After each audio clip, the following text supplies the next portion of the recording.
Magandang umaga mga kaibigan. Ang oras ngayon ay 1:32 AM at marahil lahat kayo ay natutulog na at ako ay matutulog na rin at naisip ko na mag-record muna nitong maikling vlog kasi medyo ilang araw na rin po akong hindi nakapag-vlog. So I would like to take this opportunity to share with you my thoughts about the holiday tomorrow, because we are enjoying a long holiday today, and we have academic interlude in our university to give us time to refresh ourselves and also our students to have some rest and also be able to comply with all the other academic requirements that they may have. And tomorrow is November 1 and the following day it will be November 2, and these are significant dates in the calendar of the Philippines because tomorrow is All Saints, today November 1 is All Saints Day, and tomorrow November 2 will be All Souls Day.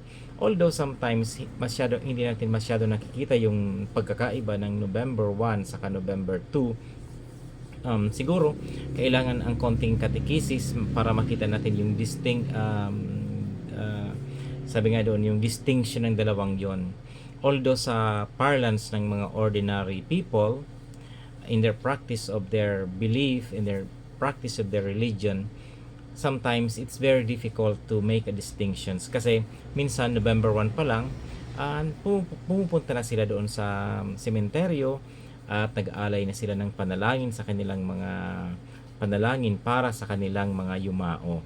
So tandaan natin, yung panalangin natin ay hindi sa yumao, kundi ang panalangin natin ay para sa yumao. Ibig sabihin, nananalangin tayo sa Panginoon, nakaawaan nawa ang ating mga namatay at dalhin sila doon sa liwanag at sa kapahingahan.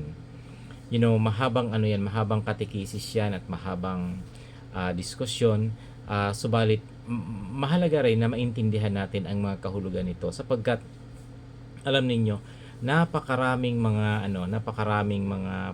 mga practices, mga ginagawa natin na minsan hindi naman naaayon sa katuruan ng ating simbahan, o kaya minsan itong mga practices na ito ay hindi naman talaga siya practical o nakakatulong sa pangangailangan ng ating mga yumao.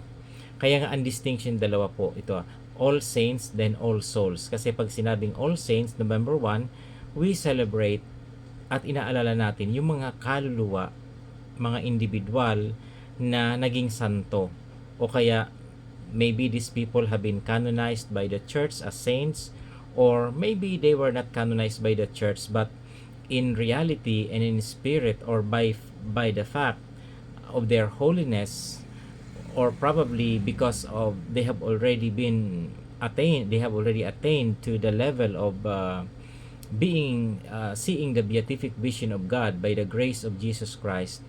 Sila yung tinatawag natin na mga santo. At yung mga sa November 2, ang inaalala natin ay ang lahat ng mga kaluluwa ng mga namatay. Lahat ng kaluluwa ng mga matatapat na Kristiyanong namatay. Subalit, meron pa silang tawag doon kasi sa Catholic kasi we believe in purgatory. Although in the Orthodox Church, they don't have any teaching about purgatory.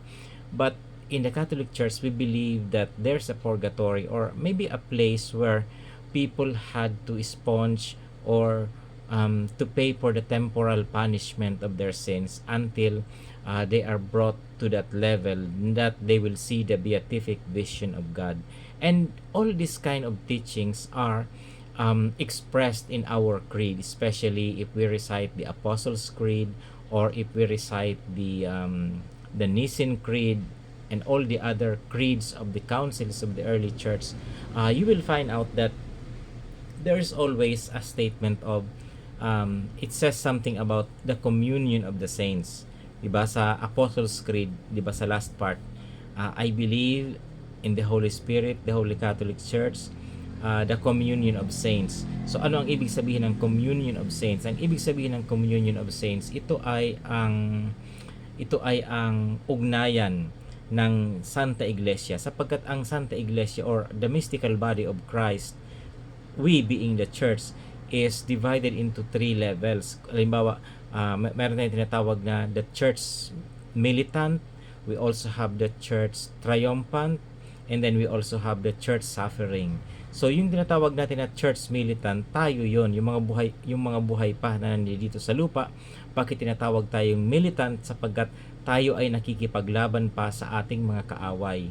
At ano ang mga kaaway natin na ito? Yung kasalanan, sarili natin, yung devil, at saka yung temptation ng mundo. Yun ang mga kalaban natin. So we are still struggling and trying to work out our salvation, as it is said in the scripture that we need to work out our own salvation, because he who remains faithful at the end will be saved. So, yung tinatawag naman natin na church suffering, sila yung mga kaluluwa na nasa purgatorio. Sila yung may mga pinagbabayaran pa na mga temporal punishment dun sa kanilang kasalanan.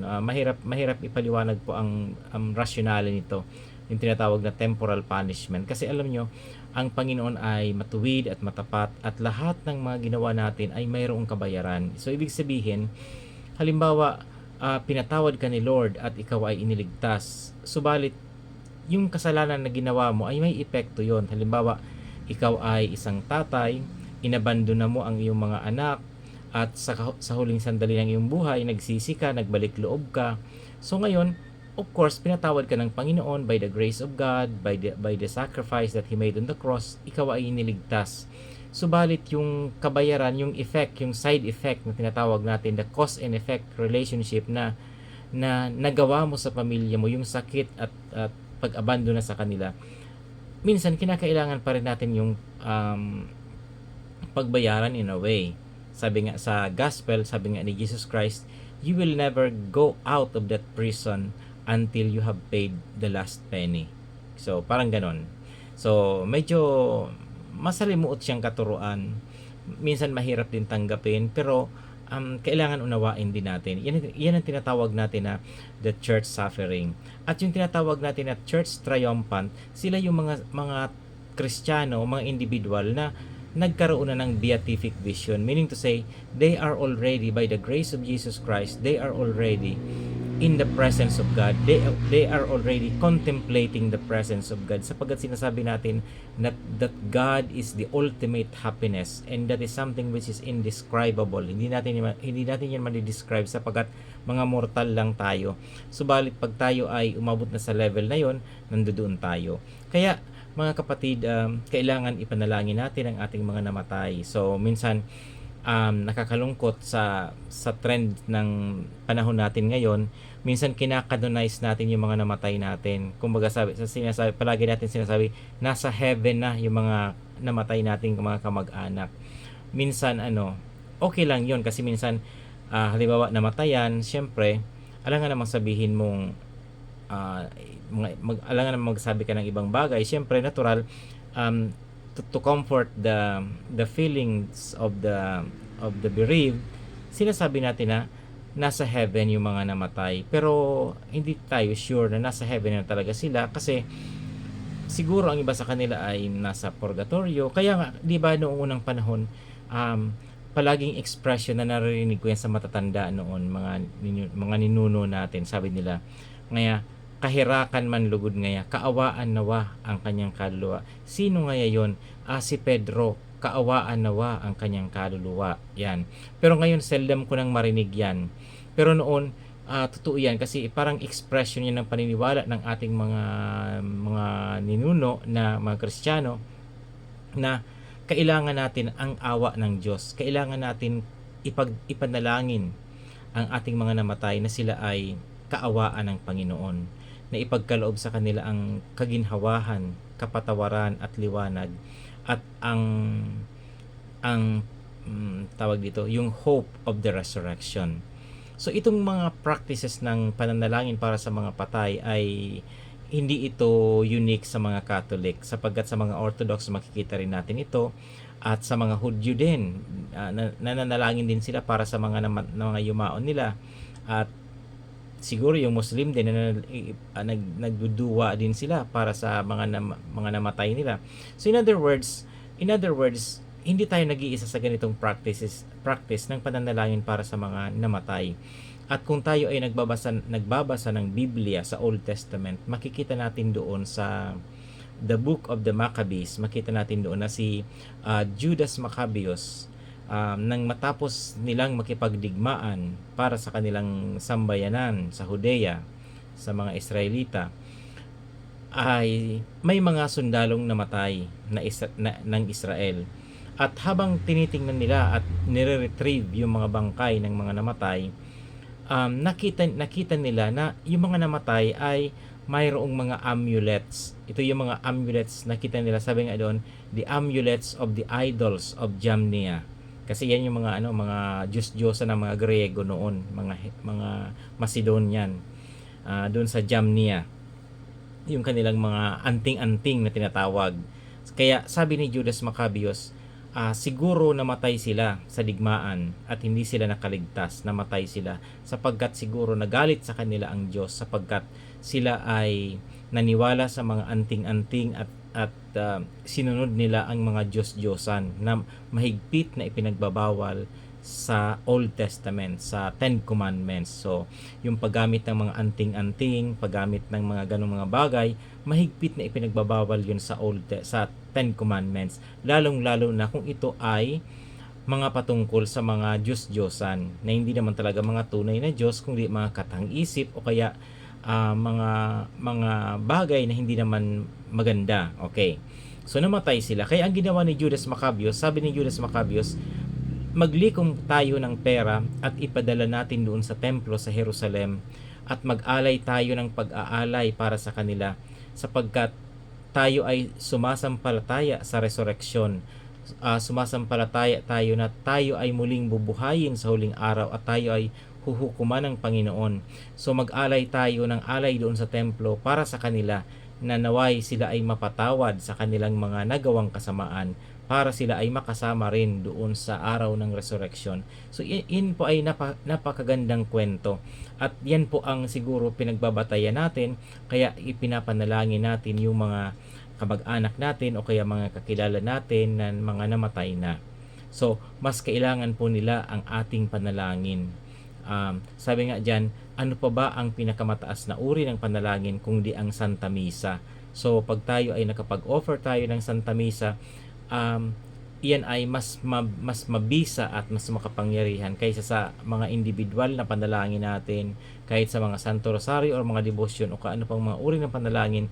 Mas makapangyarihan ng Santa Misa sapagkat ito ang panalangin ng pag-aalay ni Hesukristo ng kanyang sarili doon sa Kalbaryo, at ito ang nagbibigay kaginhawahan sa mga namatay, at ito ang magbibigay ng daan patungo sa paraiso para makita nila ang liwanag at maranasan nila ang kaginhawahan at kapahingahan.